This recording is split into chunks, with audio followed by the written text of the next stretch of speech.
slow up, no I don't take shit. I got no love for the fakeness. If you wanna play tough and wanna hate this, I'll always show up. I don't ever slow up, no I don't take shit. I got no love for the fakeness. If you wanna play tough and wanna hate this, I'll always show up and make a statement. I don't.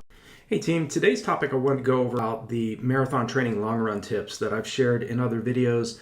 Maybe you're a new subscriber to this channel, and maybe you're a regular subscriber and you've routinely heard me talking about faster long runs. Okay, when I talk about faster long runs, I don't mean like you have to run from start to finish at marathon race pace for the entire duration of your long run. Okay, you should have definitely have some easy sections of that long run in there, but you also want to make sure that you're not getting into the habit of running slow and easy every single weekend. That's one of the biggest, of course, it's going to make you very strong in terms of your endurance, in terms of your overall fitness. And there is definitely something to be said about running long, slow, easy long runs. That is an absolute vital part of training for a marathon. But I mean, one of the things that helped me lower my PR from 2:43.36 during my debut to 2:19.35 was sprinkling in some sections of my long run at VO2 max effort. Okay, when you're running almost all out, not quite, but very close to it. And example of that was I like doing between 20 to 24 mile long runs. And when I would drop every fourth mile, I would drop every fourth mile of my of that long run, running under 5-minute mile pace during that VO2 max effort. So my goal usually was to run between 4:55 to 5 flat every fourth mile of my 20 to 24 milers. Okay, but again, this was a long, slow process. Okay, I would definitely spend several weeks, usually between 4 to 8 weeks, running just relaxed, slow, easy long runs before I would start mixing in varied pace long runs. Okay, and what I mentioned here with doing those between 4:55 to 5 flat VO2 max efforts right in the middle of a long run every fourth mile, I would then settle back into between 5:45 to 6:20 mile pace. And then I would run a few miles or a few kilometers of that particular effort, and then I would run it like 8-minute mile pace, jogging efforts, before going right back into a sub 5-minute mile in the middle of that long run.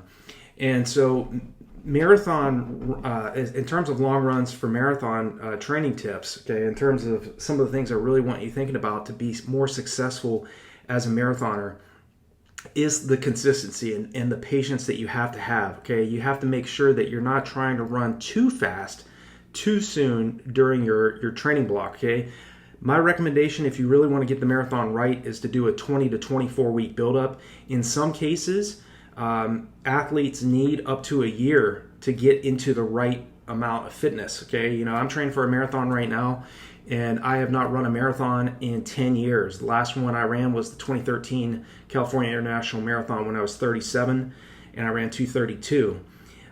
So it's taking me some time to get back into that type of fitness where I'm again running under 6-minute mile pace during tempo runs.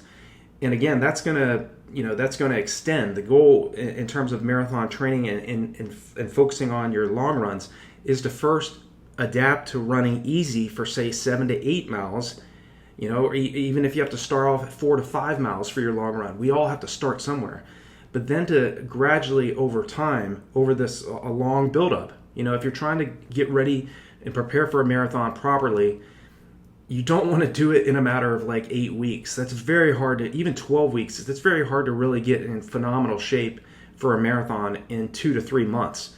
It's always better to focus on a longer build-up, 5 to 6 months.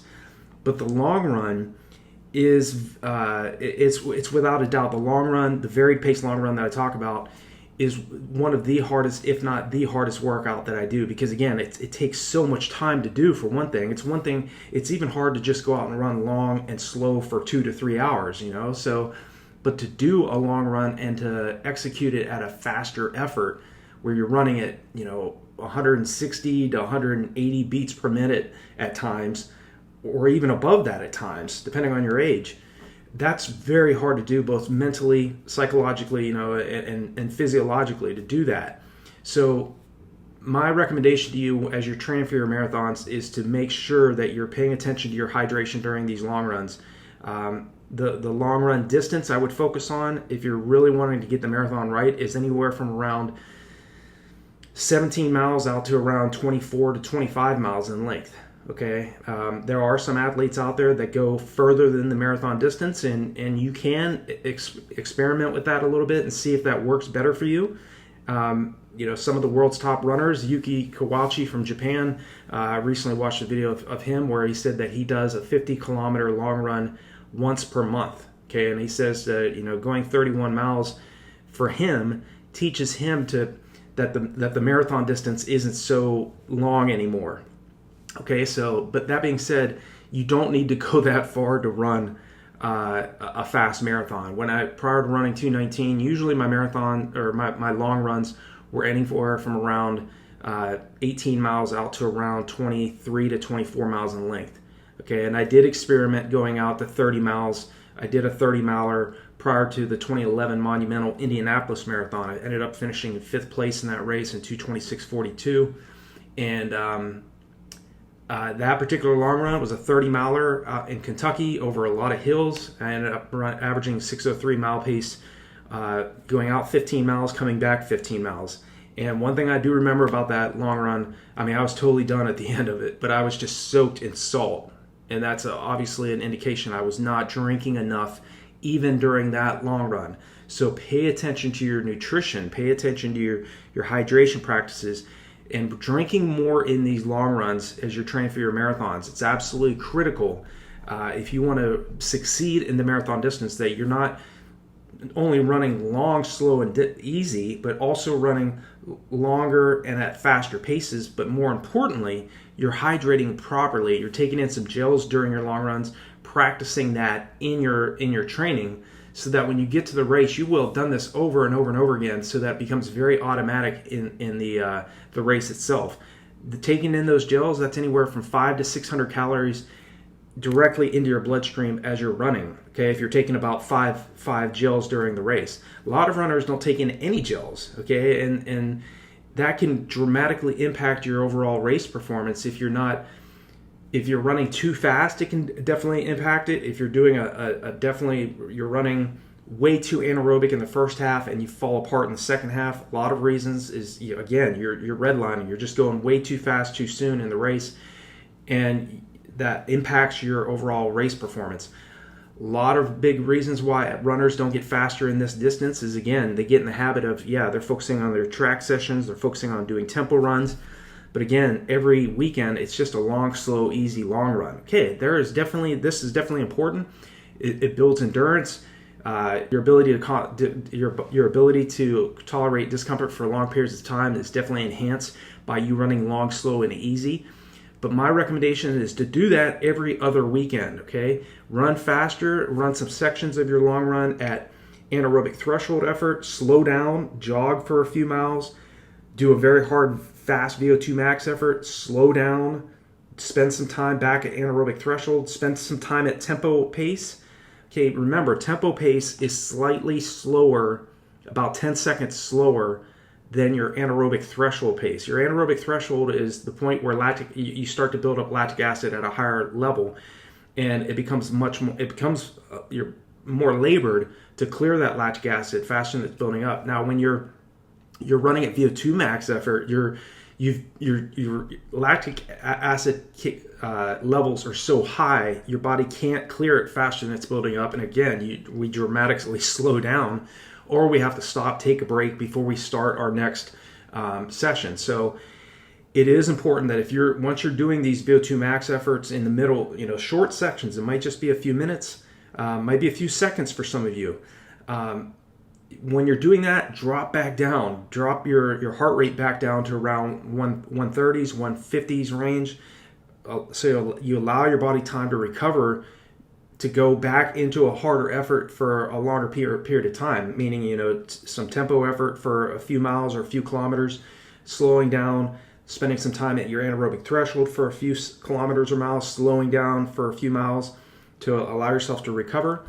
And another thing in terms of marathon training for long run tips, another thing just to keep in mind is keep it interesting in terms of training for your marathons. You know, you don't have to do it exactly like I did it, you know, where you're running every 4th or 5th mile at VO2 max effort. You know, you can just spend some time, do some fartlek sessions in the middle of your long runs. That might mean like 10 1-minute hard followed by 1 minute easy during the long run itself. It might mean doing 2 minutes hard, 1 minute easy. So you're running a little bit longer, or you're running at a faster pace with less recovery in the middle of your long run. It might mean doing a steady state run where you're basically doing like, say, like a 2-mile warm up, 12 miles at 15 seconds slower than marathon race pace, 2 miles easy, 1 mile at 5K race pace with a 2 to 3 mile cooldown. So again, it's just mixing up your efforts and your intensities throughout your long run so that you go into your race confident that you're ready to perform at a very high level, and you're able to change up the paces. You're going to see, you know, your competition is going to throw surges in the races, and running at different intensities during your long runs is going to make you much more stronger mentally as well as physically to handle those varied efforts, those surges that your competition throws at you. Proper pacing in the race is critical for a fast marathon. Obviously, a proper taper. I believe in a 10-day taper, not dropping intensity or volume until you get to 10 days out from your goal race. Many of the runners that come to RunDreamAchieve.com that have followed my training plans, my running courses, definitely have seen some significant improvements in their racing performance by doing that exact tactic. So I hope this video for all of you that are thinking about some new strategies and how you prepare for your marathons and your long runs is helpful for you.